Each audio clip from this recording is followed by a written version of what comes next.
Donc salut Léopoldine, j'espère que tu vas bien. Donc on se retrouve aujourd'hui pour une interview comme j'ai l'habitude de faire maintenant, donc c'est à ton tour. Avant peut-être de commencer l'interview, je fais une petite précision. Léopoldine est encore en accompagnement, mais elle va quand même pouvoir expliquer déjà sa progression qui est, en tout cas selon moi, incroyable pour savoir d'où elle part. Donc, ce que je te propose, Léopoldine, c'est de te présenter, de dire qui tu es et d'expliquer un peu dans quelle situation aussi tu étais avant de prendre contact avec nous il y a quelques mois. Je m'appelle Léopoldine, j'ai 31 ans, je suis anorexique boulimique depuis que j'ai 13 ans. J'ai une sœur jumelle, il faut que je le dise parce que je pense que ça joue beaucoup. Ou en tout cas, c'est le cadre de ma vie, voilà. Donc, je suis anorexique boulimique depuis que j'ai 13 ans.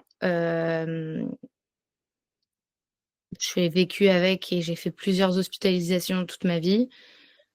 J'ai jamais été, je pense pas avoir été défaitiste, mais il y a eu un moment où j'ai arrêté de bosser dessus. Enfin, pas bosser dessus, j'ai essayé de vivre malgré ça. Et depuis quelques années, je constate à quel point ça m'empêche d'avancer sur beaucoup de choses, notamment monter une marque, réussir à me concentrer, m'investir dans plusieurs choses dans ma vie. Et donc, de fil en aiguille, j'ai commencé à réfléchir à des solutions. Je me suis persuadée que j'y arriverais toute seule, qu'un jour ça allait partir. Et patati et patata. Et un soir, j'ai encore fait une crise d'angoisse comme d'habitude, comme mon d'habitude, parce que je dormais mal. Enfin, j'ai toujours mal dormi en pensant à ça. Et du coup, j'ai tapé sur Internet comment se sortir de l'anorexie boulimie pour la, je pense, 2000e fois de ma vie. Et je suis tombée sur Smart Life. Et donc, j'ai rempli le formulaire d'inscription un peu comme ça, en me disant, bon, qu'est-ce que c'est que ce truc? C'est sur Internet. Je ne sais pas trop ce que ça vaut, mais bon, dans tous les cas, j'ai rien à perdre, donc autant essayer. Le lendemain, j'ai eu un call avec Erwan, où du coup, j'étais pas forcément ultra investie au premier abord, puisque je ne savais pas de quoi il s'agissait, et que sur Internet, on trouve plein de trucs et on ne sait pas de quoi il s'agit. Et au final, du coup, il m'a un peu poussée dans mes retranchements pour me demander si vraiment je voulais m'en sortir et si j'avais envie d'être soignée, si j'étais prête à être accompagnée. Et du coup, ça m'a fait du bien parce que je me suis rendu compte que Smart Life, il y avait vraiment quelque chose derrière, que c'était pas juste un truc que je trouvais sur Internet. Du coup, on a reprogrammé un call et là, tout a démarré. Ok. Donc, ça fait quand même 20, ouais, je fais le calcul, 18 ans, ouais, 18 ans que tu étais dans cette situation au final. Mm. Enfin, pour préciser aussi l'intensité de tes troubles du comportement alimentaire, parce qu'il y a aussi cette intensité. Aujourd'hui, Léopoldine, je crois, au début de l'accompagnement, on était sur 4 à 5 crises par jour avec vomissement, c'est ça, plus ou moins en moyenne? Ouais, tout à fait. 4 à 6 crises même par jour. Voilà. Crise égale vomissement à chaque fois. En fait, je gardais rien. Je mangeais, je vomissais. Et même si je faisais pas une crise de boulimie, je vomissais mon repas. Donc, Ok. en fait, je vomissais ou je mangeais Ouais. rien. Je Je me faisais souviens, 40 kilos. ouais, c'est ça, je me souviens de cette période où tu différenciais les moments où tu avais des crises et les moments en fait, où tu mangeais en te faisant vomir, alors que ce n'est pas forcément une crise en termes de quantité, mais tu avais quand même ce vomissement. Ce qui était du coup quand même assez important, parce que du coup, ton poids était bas, enfin 40 kilos comme tu l'as dit. Et aujourd'hui, ça a impacté énormément ton énergie. En même temps, quand tu fais autant de crises, effectivement, ça peut être impactant dans la vie. Euh, Aujourd'hui, je me rends compte en fait, je me demande comment je faisais. En fait, je vivais pas, quoi. Genre, vraiment, je passais des journées, enfin, je sais pas, mais j'étais pas là, quoi. J'étais pas, j'arrivais pas à me concentrer sur rien. Enfin, ça m'arrivait. J'ai quand même réussi un petit peu à vivre avec, mais dans un sens, j'étais complètement absente, quoi. Parce que tout ce qui comptait, c'était manger. Manger, hmm. vomir, manger, vomir, manger, vomir. Et est-ce que tu te souviens, parce que du coup, tu m'as dit qu'à un moment dans ta vie, tu t'es dit, OK, en fait, j'accepte d'être dans cette situation, enfin, je fais rien, entre guillemets, tu vois, et je reste comme ça. Ça a été quoi le déclic à te dire, OK, là, je passe d'un moment où, en fait, j'accepte et je reste comme ça, et si je change rien, de toute façon, il n'y a rien qui va changer, au moment où tu t'es redit, je vais retrouver une solution. Est-ce que tu te souviens ce qui s'est passé pour que tu te dises, faut que je recherche quelque chose? Ouais. Bah, une première engueulade avec mon mec. Enfin, en fait, il y a en fait, donc ça fait 8 ans que je suis avec mon copain, ça va faire 8 ans là, le 23 juin et au début où on s'est mis ensemble et où il m'a demandé de venir avec lui à New York, ça faisait 1 mois qu'on était ensemble et du coup, bah, moi, j'avais l'impression de lui mentir, enfin de le leurrer parce que, il me proposait de le suivre à New York pour 1 an de vie, tous les 2, mais il était absolument pas au courant de ce qui allait avec moi, quoi. Donc Mmh. je lui ai tout déballé, mais en lui demandant de, pas prendre la place du sauveur et donc de me laisser gérer moi de mon côté. Mais du coup, on est un peu rentrés dans un truc où et lui et moi, on faisait les autruches. Donc moi, c'est un peu ça qui m'a aussi, fait m enfin c'est pas ça, mais d'une certaine façon, du coup, je me suis dit: «Bah, je peux vivre avec à côté, mais je lui montre pas donc c'est pas réel, quoi». Puis, heu, depuis 2 ans à peu près, pendant 6 mois, ça allait très bien, mais on se voyait très tous les 6 mois à peu près, il me faisait un peu un coup, où il était exaspéré sur un truc. Moi, je me braquais. Puis là, ça partait, en pas en pugilat, mais, où en fait, moi, j'allais lui tirer les verres du nez, lui demander pourquoi il était tendu avec moi et cetera et à chaque fois, revenait sur la table mes problèmes alimentaires où il me disait: «Mais tu crois que je ne vois rien? Tu crois que je suis pas au courant? Moi, je veux t'aider, machin» et donc 1 fois, 2 fois, 3 fois et tous les 6 mois, c'était la même chose, quoi et ça n'a jamais mis en péril notre relation, mais d'une certaine façon, moi, je me suis rendu compte tout ce qu'il était capable d'accepter, d'encaisser et surtout, je me suis dit: «En fait, il y a un moment où juste il va être face à mes échecs», enfin, ou en tout cas comprendre que, bah, que j'ai un peu baissé les bras, quoi et moi, je veux pas ça et puis si je veux avoir des enfants et cetera, j'ai pas envie d'être la maman anorexique boulimique, j'ai pas envie, j'ai envie de pouvoir avoir des enfants aussi parce que j'avais pas mes règles et donc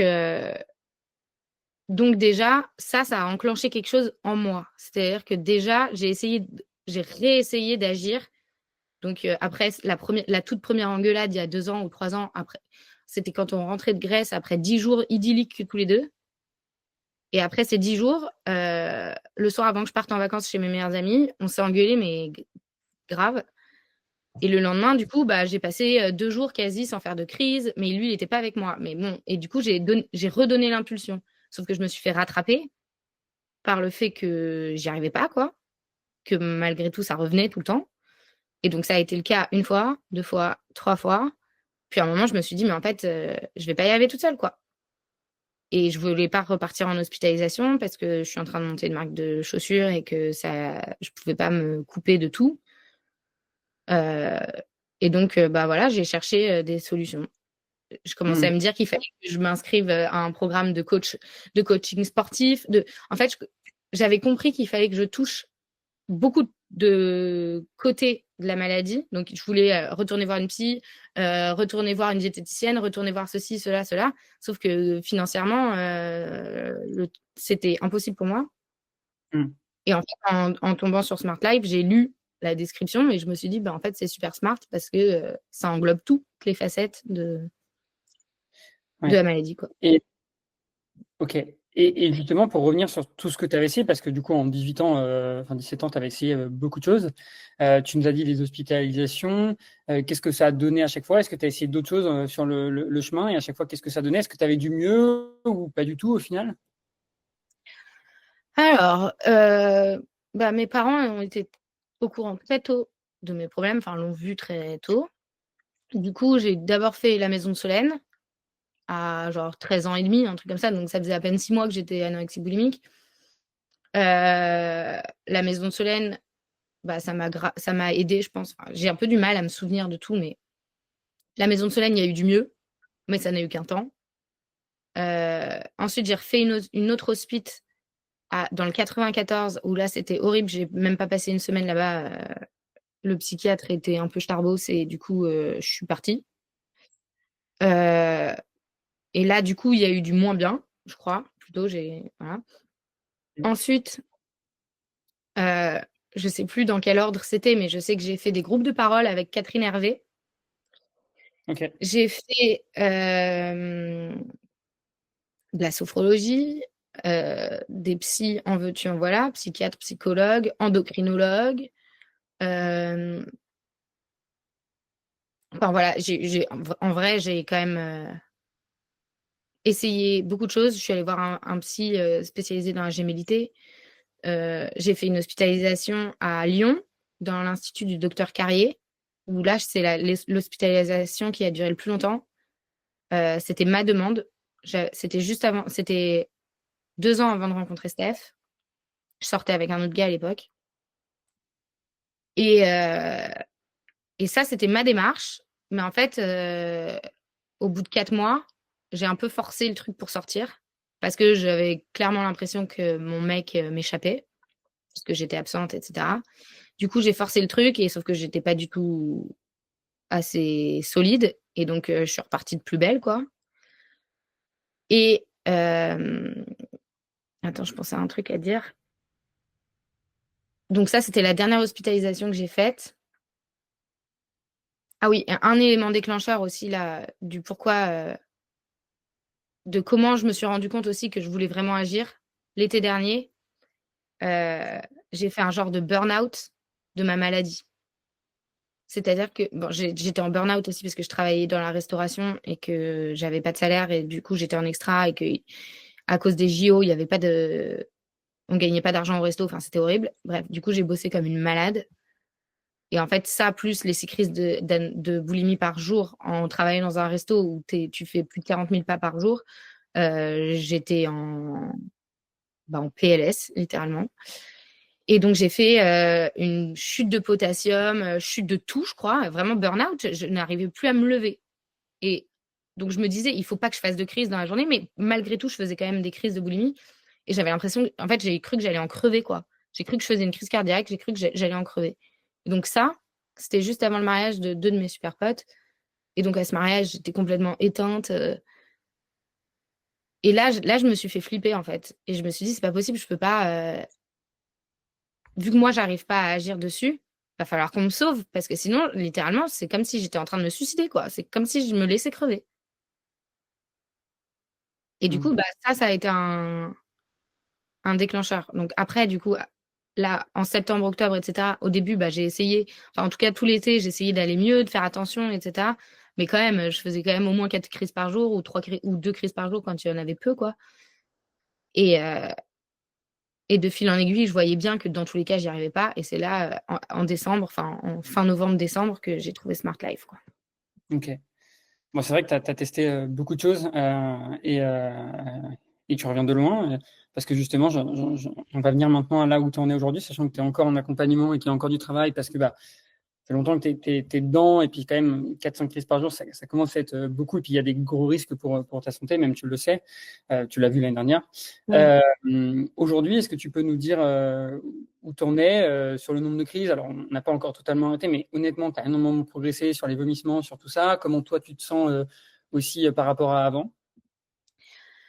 Alors, donc déjà, au niveau des crises, je suis quand même passée donc, de 4 à 6 crises par jour à 1, voire 0. Et Par quand jour. je dérape, j'en fais 2 dans la journée. Ça m'arrive encore. Mais en général, ça n'arrive qu'une seule fois dans la semaine. Ouais, voilà. C'est rare, je précise, parce que du coup, c'est moi qui Voilà. t'accompagne. Donc, je le sais, c'est rare.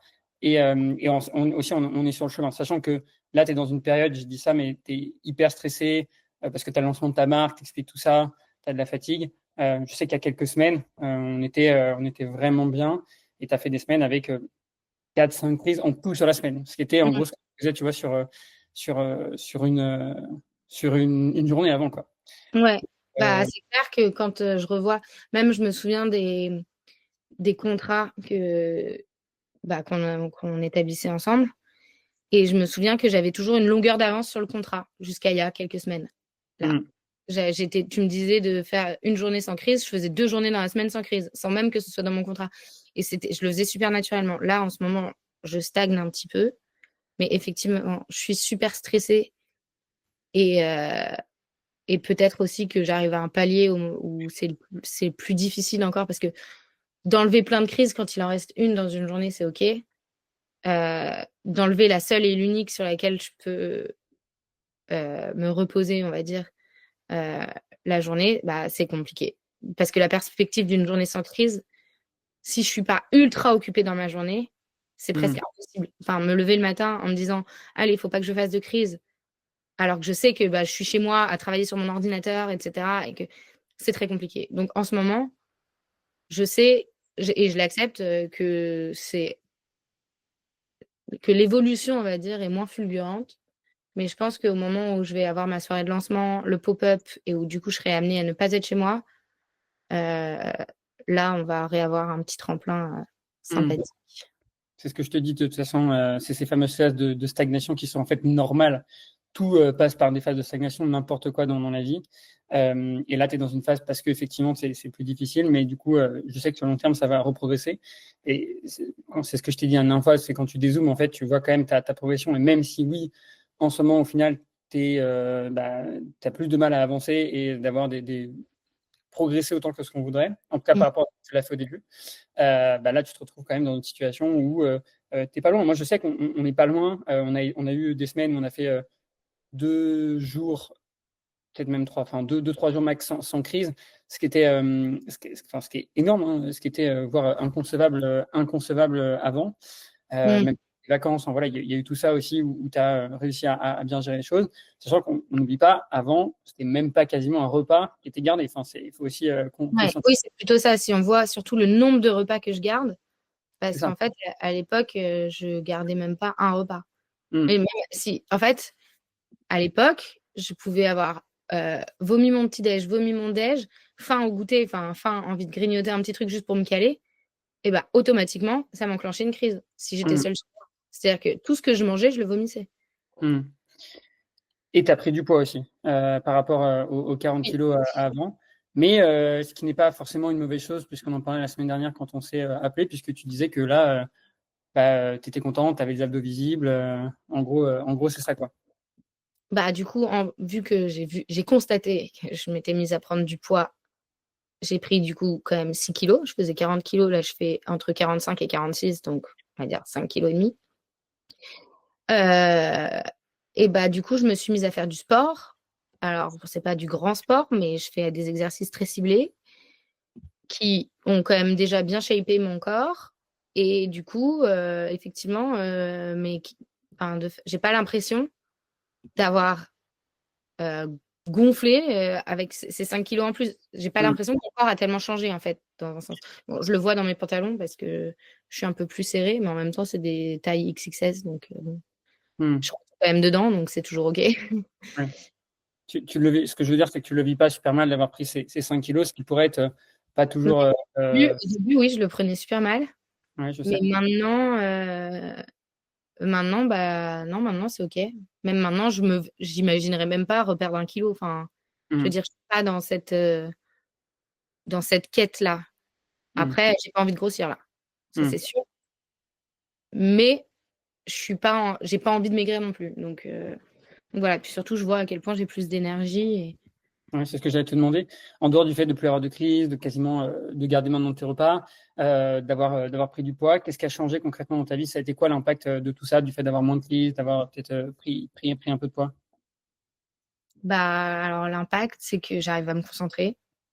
Que là, en 3 mois, j'ai achevé un travail que j'aurais même pas été capable d'imaginer.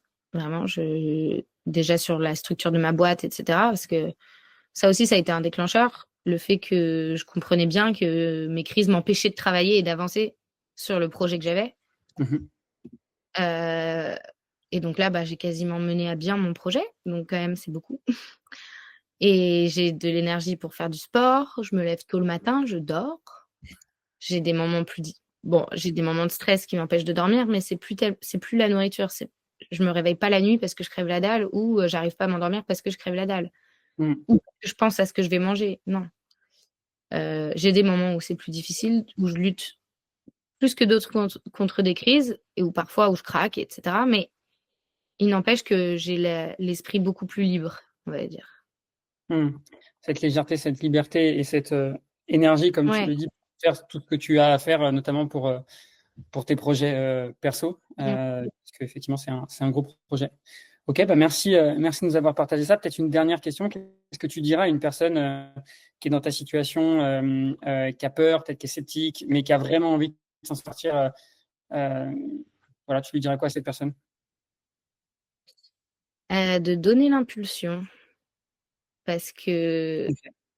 si on fait rien en fait, même si elle a envie de s'en sortir, mais qu'elle arrive pas à enfin, en fait, je sais pas comment expliquer, mais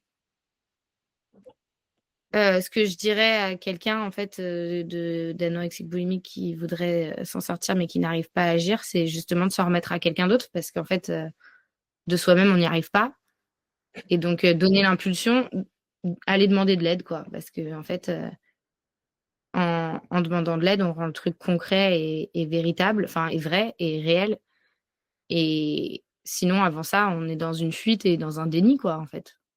Parce qu'en en Mmh. vrai, moi, j'ai bien conscience de ma maladie depuis que j'ai 13 ans, mais je suis dans le déni total. Dans le déni de ce que ça peut faire sur mon corps, dans le déni j'étais dans le déni, d'être malade, quoi et aujourd'hui, j'accepte le fait d'être malade et que j'avais besoin d'aide, comme quand on a un rhume et qu'il faut prendre un Doliprane, quoi. Mmh. Tu l'as bien dit, je pense. Effectivement, se faire aider, c'est souvent prendre un raccourci, en tout cas, et aller plus vite sur des solutions comme ça, et éviter de perdre 5, 10, 15, 20 ans à se battre, parce que c'est du temps qu'on Ouais rattrapera jamais. C'est ce que je dis. et Donc aussi, je bravo sais à ce toi. que je dirais Vas-y. je sais ce que je dirais, faites du sport. Parce que moi, j'ai toujours détesté mon ventre parce qu'il était pas musclé et si on m'avait dit: «Fais des abdos, il sera musclé, il bougera plus, il gonflera plus quand tu manges», bah, en fait, peut-être que j'aurais pas été anorexique boulimique, quoi. Enfin, Mmh. c'est hallucinant, quoi, voilà et peut-être Ouais, aussi, arrêter de se regarder le nombril, trop à la loupe, quoi et mmh. essayer de prendre du OK. recul. Ouais. Non, bah, je pense que c'est des bonnes paroles, et je pense que ça aidera beaucoup de personnes. Moi, je retiens beaucoup effectivement, aller demander de l'aide. C'est pas être faible, demander de l'aide. C'est OK, en fait. Il y a pas de problème. Quand on Bah, non, a, euh, au contraire, quand on est malade, on prend un médicament. c'est d'aller demander de l'aide. Parce que Ouais. c'est plus facile Bah, d'aller écoute, mal que d'aller bien. Donc la force, c'est d'aller chercher à aller bien et donc d'aller ouais. demander Et de l'aide. surtout, c'est ça. Et surtout quand tu es dans une situation comme une personne qui souffre d'hyperphagie ou de boulimie, c'est plus facile de rester dans cette situation que d'en changer. Et c'est pour ça qu'on va souvent s'auto-saboter. Donc, bravo à toi d'avoir demandé de l'aide.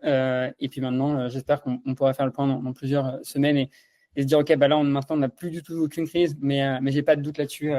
On y reste du chemin, mais vu ta progression, je sais qu'on y arrivera, et surtout vu ton intention et ta volonté au quotidien, même si, comme tu dis, il y a des coups de mou et des choses comme ça. Moi, je sais quand même que tu investis, tu appliques, tu fais les choses. Et en fait, ça peut que payer à partir du moment où tu as cette mentalité. Donc c'est trop bien. OK. Et puis Bah, merci. quand tu touches un peu à la rémission, on va dire, tu peux pas, tu peux pas laisser tomber, quoi. En fait, je Ouais, vois la bah, tu lumière dis au bout du tunnel. ouais. Et tu dis que c'est quand même cool ce qu'il y a aussi derrière, parce que tu commences à Mmh. entrevoir, comme tu disais, le fait d'avoir de l'énergie, le fait de plus y penser à 24, le fait de vivre normalement. C'est Mmh. cool. Donc, c'est top.